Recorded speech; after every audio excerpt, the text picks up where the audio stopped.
जब महाभारत की चर्चा होती है तो कर्ण, जो कि कुंती पुत्र था, जिसका जन्म का नाम वसुसेन था या वैकर्तन था, वामपंथियों के विमर्श का मुख्य नायक होता है। वह कर्ण जो सूर्यदेव के आशीर्वाद से उत्पन्न हुआ था और उन्हीं के आशीर्वाद के फलस्वरूप जन्म से ही दिव्य कवच और कुंडल धारण किए हुए था। उन कुंडलों और कवचों से वह रक्षित था। उन कुंडलों कवचों के रहते वह अवध्य था।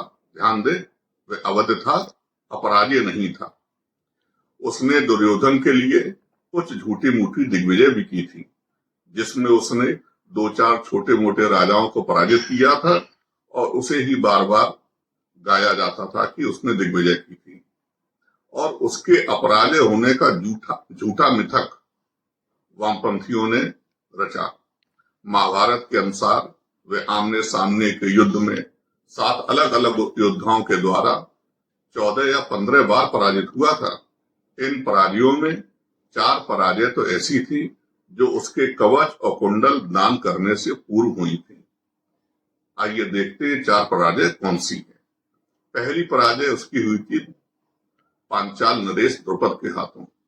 कब?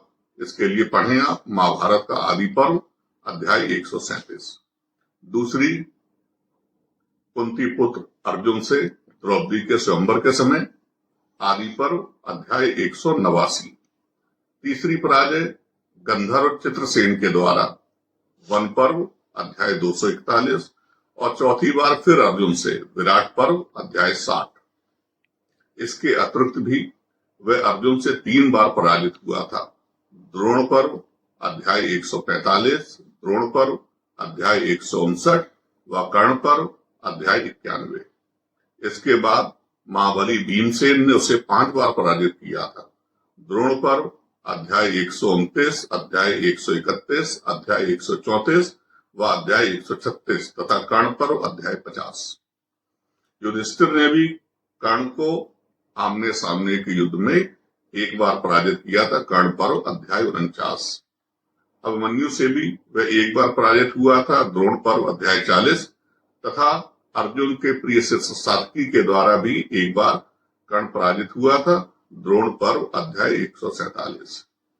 हाँ, यह सत्य है कि वह एक महान योद्धा था, पर उसे जिस प्रकार सर्वश्रेष्ठ योद्धा या सर्वश्रेष्ठ धनुर्धर सिद्ध करने का प्रयास किया जाता है, वह अतिरेक से भरा हुआ है।